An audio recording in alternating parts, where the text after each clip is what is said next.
ভালো মানুষ হওয়ার জন্য, উত্তম চরিত্রবান হওয়ার জন্য, সৎ চরিত্রবান হওয়ার জন্য যে জিনিসগুলো খুবই জরুরি তার একটা হলো কি? সত্যবাদিতা। সত্যবাদিতা মানে কি? কি? সত্য কথা বলা, সততা, সত্য কথা বলা। পরিস্থিতি যাই হোক, পরিস্থিতি যাই হোক না কেন, কথা হবে সত্য। পারবো তো? কে কে পারবো না? হাত তুলো দেখি। মনোযোগ দিয়ে কথা শুনবো, ঠিক আছে? মনকে হাত তুলবো না, মনোযোগ দিয়ে শুনে বুঝে হাত তুলতে হবে। সবাই পারবো ইনশাআল্লাহ? পরিস্থিতি যাই হোক, কথা হবে সত্য। কথা বলবো সত্য, ইনশাআল্লাহ পারবো। কোন কারণে পড়া দিতে পারবি, সবক দিতে পারবি, ক্লাসে পড়া বলতে পারবি, তো সবক বলতে তখন কি বলি? মিথ্যার আশ্রয় নেই। মিথ্যার আশ্রয় নেই না? একটা অজুহাত, 3 নম্বর হাত এটা মানুষের, ডান হাত, বাম হাত আর অজুহাত। এই 3 নম্বর হাতের আশ্রয় নেই, মানে মিথ্যার আশ্রয় নেই। এই অজুহাতটা কেটে ফেলে দিতে হবে। 3 নম্বর হাতটা অপারেশন করে কেটে ফেলে দিতে হবে। কথা হবে সত্য। যে ওস্তাদ অপসারণ করে পড়ি, যদি ওস্তাদ একটা ব্যাগ মানে মানে কিন্তু সদা সত্যের উপরে থাকবো, এটাকে এখানে বরকত আছে। কারণ এই ভয়টা পরবর্তী তুমি পড়াবে, কাজে লাগাতে হবে। কিন্তু তুমি মিথ্যা বলবে যে আমি এই কাজটা এই করছিলাম বা এই সমস্যার কারণে বলা হয়নি, মিথ্যার আশ্রয় নেই। মাত্রা থেকে বেঁচে গেলে বা বঙ্গনি খাওয়া, মঙ্গা খাওয়া থেকে বেঁচে গেলে, ধমক থেকে বেঁচে গেলে, কিন্তু তোমার জীবনের বড় একটা ক্ষতি হয়ে গেল। কারণ সত্য মানুষকে মুক্তি দেয়, মিথ্যা মানুষকে ধ্বংস করে। সত্য মুক্তি দেয়, মিথ্যা ধ্বংস করে। এজন্য সবসময় সত্য কথা বলতে হবে। সহিহ বুখারীতে যে হাদিস রয়েছে, রাসূলুল্লাহ সাল্লাল্লাহু আলাইহি ওয়াসাল্লাম বলেছেন, মানুষ যখন সত্য কথা বলে, সত্যের উপরে থাকে, সত্য কথা বলে, তখন আল্লাহর কাছে তাকে সিদ্দিক, সত্যবাদী হিসাবে লিখা হয়। আর এই সত্যবাদীটা তাকে জান্নাতে নিয়ে যায়। প্রথম ধরে যখন মিথ্যা কথা বলে, মিথ্যা কথা বলে, মিথ্যার আশ্রয় নেই, তখন আল্লাহর কাছে তাকে মিথ্যুক হিসাবে লিখা হয়, যে মিথ্যা তাকে জাহান্নামে নিয়ে যায়। তাহলে সত্যের ফলাফল জান্নাত, আর মিথ্যার ফলাফল জাহান্নাম। জাহান্নামে থেকে যেতে চান? কেউ যেতে চায় না? যদি জাহান্নামে যেতে না চায়, তাহলে বলতে হবে মিথ্যা কথা নাকি কি সত্য কথা। যদি টার্গেট থাকে, ইচ্ছা থাকে যে জান্নাতে যাবো, তাহলে কোনোভাবেই মিথ্যা বলা যাবে। অপরাধ করেছে, ঠিক আছে, স্বীকার করে নাও। যদি মনে হয় যে আমি যদি এই অপরাধটা স্বীকার করে নিই, তাহলে আমার শাস্তি হবে কি? মৃত্যুদণ্ড। আমি অপরাধ স্বীকার করে নিলে আমার শাস্তি হবে কি? মৃত্যুদণ্ড। তখন কি করবো? মিথ্যা বলে বেঁচে যাব, মিথ্যা বলে বেঁচে গেলাম, মৃত্যুদণ্ড হবে না। কিন্তু সত্য বলে তোমাকে মৃত্যুদণ্ড দিবে, তোকে বেড়ে ফেলে দিবে, ফাঁসি দিবে, ছুরি দিবে বা গুলি করে দিবে মাথায়, সত্য বলতে। আর মিথ্যা বলে বেঁচে যাবো, তখন কি করবো?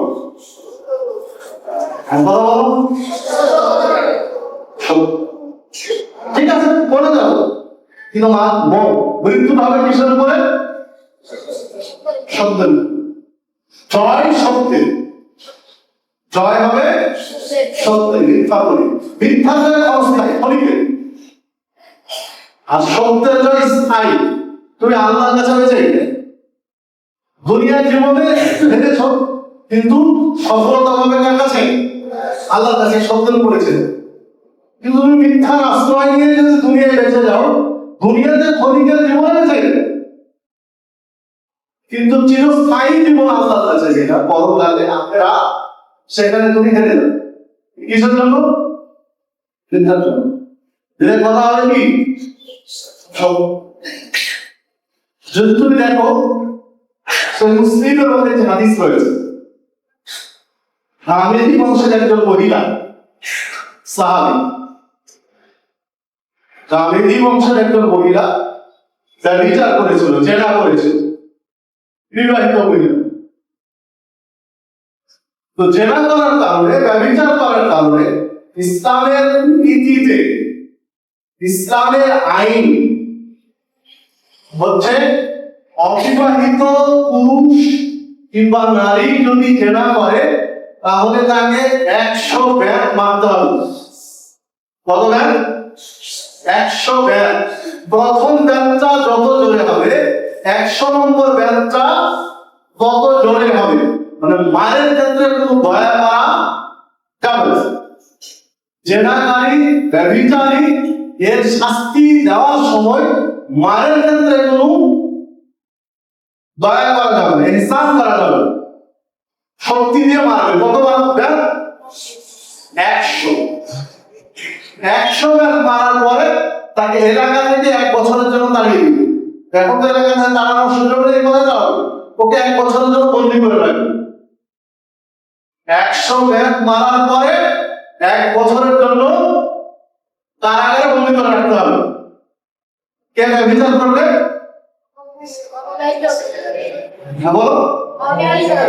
অবিবাহিত নারী পুরুষ। বিয়ের আগে যদি কেউ ব্যভিচার করে তাহলে শাস্তি। আর যদি বিবাহিত নারী পুরুষ ব্যভিচার করে, বিয়ে হয়ে গেছে, বিয়ের পরে যদি কারোর সাথে ব্যভিচার করে, জেনা করে, তাহলে তার একটাই শাস্তি, প্রমাণ, সাক্ষী। সাক্ষ্য প্রমাণ হয়ে গেলে তার শাস্তি একটাই, সেটা হলো মৃত্যু। বাঁচার কোনো রাস্তা নেই, বাঁচার কোনো পথ নেই। প্রেসিডেন্ট, প্রধানমন্ত্রী কারো ক্ষমতা নেই যে তাকে বাঁচিয়ে দেবে। শাস্তি একটাই, প্রমাণ হয়ে গেলে শাস্তি একটাই, কি? মৃত্যুদণ্ড। ফাঁসি হতে পারে, ছুরি হতে পারে, বা যেটা ইসলামে বলা হচ্ছে রজম, মানে কমর পর্যন্ত তুলে দিয়ে চারিদিক থেকে মানুষ ইটের কাঁধর মেরে হত্যা করবে। তো যদি এটা না হয় তাহলে প্রকাশ্যে তাকে ফাঁসি দিতে হবে, নাহলে প্রকাশ্যে তাকে গুলি করে মেরে করতে হবে, নাহলে প্রকাশ্যে তার শিরুচ্ছেদ করতে হবে, শরীর থেকে গলা থেকে মাথা আলাদা করে দিতে হবে। এটা হলো ইসলামের শাস্তি। এই শাস্তি হলো ব্যভিচারের চেষ্টা করবে, প্রমাণ হলে বাঁচার কোনো সুযোগ নেই। মানে বিয়ের পরে ব্যভিচার করলে শাস্তি কি? দ্বিতীয় কোনো রাস্তা নেই। তো ওই মহিলা, গামিনী বংশের ওই মহিলা ব্যভিচার করেছে, শয়তানের অস্ত্রশায়ী প্ররোচনায় করে ব্যভিচার করে ফেলেছে। এখন উনি বুঝতে পেরেছেন যে তিনি ভুল করেছেন। তিনি এসে রাসূল সাল্লাল্লাহু আলাইহি ওয়াসাল্লামের কাছে বলছেন, তাইয়্যিবনি, আমাকে পবিত্র করুন। আমাকে পবিত্র করুন মানে কি? আমাকে মেরে ফেলে দিন, কারণ আমি কি করেছি? ব্যভিচার করেছি। আমি বিবাহিত নারী, আমি ব্যভিচার করেছি, আমার শাস্তি কার্যকর করুন। চিন্তা করতে পারো? মানে উনি জানেন, ওই মহিলা জানেন যে আমি যে স্বীকার করে নিলাম, সত্যতা স্বীকার করে নিলাম যে আমি অপরাধ করেছি। কি অপরাধ? আমি বিবাহিত নারী কি করেছি? জেনা করেছি। তাহলে আমার শাস্তি হলো কি? মৃত্যুদণ্ড, রজম। আমার কবর পর্যন্ত পুঁতে চারিদিক থেকে সাহাবীরা প্রাথমিক ক্ষেত্রে আমাকে মেরে দেবেন, উনি জানেন। তারপরেও কি করলেন? সত্যতা স্বীকার করে নিলেন। নিজে রাসূল সাল্লাল্লাহু আলাইহি ওয়াসাল্লামের কাছে এসে স্বীকার করলেন যে আমি অপরাধ করেছি, আমার শাস্তি কার্যকর করুন। আমার শাস্তি কার্যকর করুন মানে কি? আমাকে কি মেরে ফেলে দিন। চিন্তা করতে পারো, কারণ উনি দেখলেন যে যদি আমি আজকে এটা গোপন রেখে দিই, চেপে রেখে দিই, মিথ্যা বলে অস্বীকার করে বেঁচে যাই, দুনিয়ার জীবনে পার পেয়ে যাবো, কিন্তু আল্লাহর কাছে পাবো বিচার যেটার শাস্তি হলো কি জাহান্নামের আগুনে, যে জাহান্নামের আগুন পৃথিবীর আগুনের চেয়ে 69 গুণ তাপশক্তি বেশি। ওই আগুন থেকে বাঁচতে, জাহান্নামের আগুন থেকে বাঁচতে নিজের অপরাধ স্বীকার করে দুনিয়াতে মৃত্যু বেছে নিলেন, হাসি মুখে মৃত্যু মেনে নিলেন। চিন্তা করতে পারো, এমন তওবা করলেন মরার আগে। আল্লাহ সুবহানাহু ওয়া তাআলা একটা ঘটনা সহিহ মুসলিমের মধ্যে হাদিসটা রয়েছে। আল্লাহ সাল্লাল্লাহু আলাইহি ওয়াসাল্লাম বলছেন যে উনি যে তওবা করেছিলেন, এই তওবা পৃথিবীর অপরাধীদের মধ্যে যদি ভাগ করে দেওয়া হতো, তাহলে এই একজনের তওবা দিয়ে আল্লাহ সবার অপরাধ ক্ষমা করে দেবেন। মানে এত আন্তরিকভাবে তওবা করেছে মরারা। তো শ্রেণীর ছাত্রবৃন্দ ঘটনাই তোমাদের বলছে, যদি সত্য বলার জন্য জীবন চলে যায়, মৃত্যু হয়ে যায়, মৃত্যুদণ্ড দেয়, তবুও কথা বলতে হবে সত্য। আমাদের ইসলাম আমাদেরকে বেশি মিথ্যা বলে। মনে থাকবে, তোমরা ওস্তাদ একটু বকা দিবে, সত্যটা বলে ওস্তাদ একটু বকা দিবে, বাবা মা নামে একটু বকা দিবে, একটা থাপ্পড় দিবে, একটা লাঠি মারবে, তাই হওয়ার এক জায়গায় একটা জায়গায় সমুদ্রটা মিথ্যা বলে পার হয়ে যেতে। এরকম প্রশ্ন হয় আজ থেকে বা যদি বাবা মা একটু বকাও সত্য বলার জন্য অপরাধ স্বীকার করে নিয়েছে সত্য বলে, যে বকা একটা থাপ্পড় দিবে, একটা লাঠি মারবে, এইটুকু। তাছাড়া কি করবে? বাবা মার কাছেও তোমরা আদরের, ওস্তাদের কাছেও তোমরা আদরের, একটু শাসনই করবে, এই তো মেরে ফেলে দিবে। তাহলে সত্যটা কেন বলবো, মিথ্যা বলতে যাবো কেন? একটু শাসনই করবে, আমার কল্যাণের জন্য। পৃথিবীতে অন্যান্য প্রাণী জন্ম নিলে প্রাণী, গরু জন্ম নিলে গরু, ছাগল জন্ম নিলেই ছাগল, পাখি জন্ম নিলেই পাখি। কিন্তু মানুষ জন্ম নিলে মানুষ নয়, মানুষকে মানুষ হতে হয়। বোঝা হয় না? মানুষের মধ্যে অমানুষ আছে না, জানোয়ার আছে না? দেখতে দুইটা হাত আছে, দুইটা পা আছে, মাথা আছে, চোখ আছে, কান আছে, কিন্তু তার আচরণ কি পশুর চেয়ে খারাপ নেই। কথাবার্তা, চাল চলন সবকিছুই পশুর চেয়েও খারাপ। এরকম মানুষ নেই? বহু মানুষ আছে, বহু মানুষ। তো এই এরা জন্ম নিয়েছে, কিন্তু মানুষ হতে পারে। তোমাদেরকে তোমাদের বাবা মা আত্মীয় স্বজন এইরকম প্রতিষ্ঠানে পাঠিয়েছে দিয়েছেন জন্য মানুষ করার জন্য। বিধায় মানুষ হওয়ার আমাদের চেষ্টা করতে হবে, সততার উপরে সত্যবাদিতার উপরে। দলিল প্রমাণ, ইসলামের দলিল প্রমাণের জন্য সর্বশ্রেষ্ঠ গ্রন্থের নাম কি? কি অবস্থা বলেন? আল কোরআন। সর্বশ্রেষ্ঠ গ্রন্থ আল কোরআন। আর হাদিস, আল কোরআনের পর হাদিস, হাদিসের মধ্যে শ্রেষ্ঠ সহিহুল বুখারী। সহিহুল বুখারীর যিনি লেখক ইমাম বুখারী রাহমাতুল্লাহ আলাইহি, তিনি হাদিস সংগ্রহ করতে যাচ্ছিলেন পানিপথ নৌকায়। তো নৌকায় একজন লোকের সাথে পরিচয় হলো তার এলাকায়, আত্মীয় স্বজন ছিল, এলাকার মানুষ। এলাকার মানুষ হিসাবে একটা ভাব করে উঠলো, ওই লোকটা জিজ্ঞাসা করছেন ইমাম বুখারীকে, আপনি কোথায় যাবেন? তো আমি অমুক দেশে যাবো। কেন? তো কিছু হাদিস সংগ্রহ করবো। গল্পে গল্পে কি আছে না আছে এটা বলতে বলতে তখন একটা পর্যায়ে গিয়ে বলছে আমার কাছে 80টা স্বর্ণ মুদ্রা আছে। স্বর্ণ মুদ্রা কয়টা?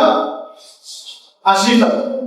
80টা স্বর্ণ মুদ্রা মানে কি এখন বাংলাদেশের টাকা অনুযায়ী 1 কোটি 2 কোটির উপরে, 1 কোটি টাকার উপরে। তো বলছে আমার কাছে 80টা স্বর্ণ মুদ্রা আছে খরচ করার জন্য।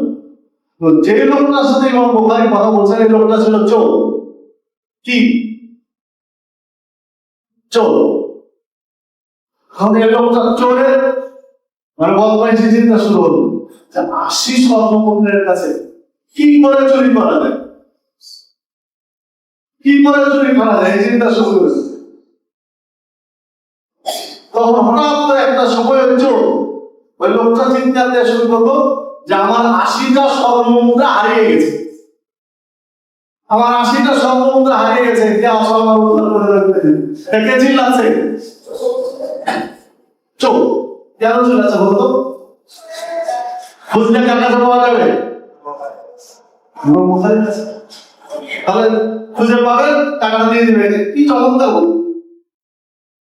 তখন দৌড়ান লোকজন চিন্তা করলো যেখানে তো বাইরে কোনো লোক নেই, শুধু আমরা পাই যাবো দৌড়ান, টাকা তো বাইরে নেই, টাকা তো এখানে আছে। তাহলে পথ সবার তল্লাশি করবেন, সবার শরীর চেক করো, ব্যাগ চেক করো, যার কাছে পাওয়া যাবে সেই চোর। ওই চোরের কাছ থেকে টাকা নিয়ে কাকে দিতে হবে? এই চোরকে। খোঁজা শুরু হলো, ব্যাগ শরীর পোশাক সব খুঁজে খুঁজে খুঁজে কারোর কাছে 80 স্বর্ণ মুদ্রা নাই, কারোর কাছে নেই। মহা মুশকিল। তাহলে সবাই মিলে চোরটাকে দোষ দিল, না তুমি মিথ্যা কথা বলছো, তুমি মিথ্যা কথা বলছো, কারোর কাছে তো স্বর্ণ মুদ্রা নেই, তাহলে তুমি চিল্লাচ্ছ। কথা শেষ। কিছুক্ষণ পরে ওই চোর এসে ইমাম বুখারীকে বলছেন যে আপনার কাছে তো 80 স্বর্ণ মুদ্রা ছিল, সত্য কথা হলো যে আপনার গল্প শুনে আমার লোভ হয়ে গেছে। আপনার গল্প শুনে যে আপনার কাছে 80টা স্বর্ণ মুদ্রা আছে, এটা শুনে আমার কাছে লোভ পেয়ে গেছিল। এই লোভ থেকে আমি মিথ্যা বলে চিল্লাচ্ছিলাম যে আমার 80টা স্বর্ণ মুদ্রা হারিয়ে গেছে। তাহলে আপনার কাছে খুঁজে পাওয়া যাবে, তখন আপনার কাছ থেকে আমাকে দিয়ে দেবে। এই লোভ থেকে আমি চিল্লিয়েছিলাম মিথ্যা বলে। তো আসলে আপনার কোথাও তো টাকাটি পাওয়া গেল না, কি করবেন? টাকা 80 স্বর্ণ মুদ্রা তো আপনার কাছে পাওয়া গেল না, মানে কি করবেন? তখন ইমাম বুখারী বলছেন এই চোরকে যে বেকুফ, তুমি আমাকে এত কাঁচা মনে করেছো? তুমি যখন চিল্লানো শুরু করলে 80টা স্বর্ণ মুদ্রা হারিয়ে গেছে, তখন আমি আমার ব্যাগ থেকে 80টা স্বর্ণ মুদ্রা বের করে পানিতে ফেলে দিয়েছি। পানির ভিতরে ফেলে দিয়েছি, সমুদ্রের ভিতরে ফেলে দিয়েছি। 80টা স্বর্ণ মুদ্রা ফেলে দিলেন? এত টাকা ফেলে দিলি না? বলছে আজকে যদি আমি না ফেলতাম টাকা, তাহলে আজকে আমি প্রমাণ হতাম, প্রমাণিত হতো এখানে যে আমি তোমার টাকা চুরি করেছি। প্রমাণ হতো না? আমার ব্যাগ খুঁজে পেত, তখন আমাকেই বলতো যে আসলে আমি চুরি করেছি। তখন তুমি সাধু সেজে গেলে আর আমি হলাম চোর। আজকে যদি আমি চোর প্রমাণ হই, আমি হাদিসের কাজ করছি, হাদিস সংগ্রহ করছি, এটা আমি হাদিস লিখবো, পৃথিবীর মানুষ এই হাদিস পড়াশোনা করবে। আজকে আমি চোর সাব্যস্ত হলে আমার এই চোরের কাছ থেকে মানুষ হাদিস নিবে? আমার কাছে হাদিস কেউ নেবে না, তো চোর। 80টা স্বর্ণ মুদ্রার লোভ সামলাতে পারেনি, পারে বিধায় চুরি করেছে, তার কাছ থেকে হাদিস নেবো, কেউ নেবে না আমার হাদিস। এই জন্য আমি যেন চোর সাব্যস্ত না হয়, তাই আমি নিজের টাকা আমি নিজে ফেলে দিয়েছি। চিন্তা কর, বাবা হাফেজ হওয়া, আলেম হওয়া, ও আলেম হওয়া, দেশ জাতি বিশ্বের খেদমত করব, তোমাদের চরিত্রে যেন এই ধরনের দাগ নাই। ইমাম বুখারী নিজের টাকা ফেলে দিয়েছিলেন পানি, কেন ফেলেছিলেন? যেন চোর সাব্যস্ত না হয়, অথচ সেটা নিজের টাকা। কি প্রমাণ করবে? প্রমাণ করতে না পারলেই চোর হয়ে যাবে। তাই বলে দিয়েছে তোমরা সাবধান হয়ে যাও যে তোমরা মানুষের দেশ জাতির খেসমুখ করবা, তোমাদের চরিত্রে যেন ধরনের খারাপ কোনো দোষ না লাগে। আল্লাহ আলহামদুলিল্লাহ ইনশাআল্লাহ। সুবহানাল্লাহি ওয়া বিহামদিহি আশহাদু আল্লা ইলাহা ইল্লা আনতা আস্তাগফিরুকা ওয়া আতুবু ইলাইক। আসসালামু আলাইকুম ওয়া রাহমাতুল্লাহি ওয়া বারাকাতুহু।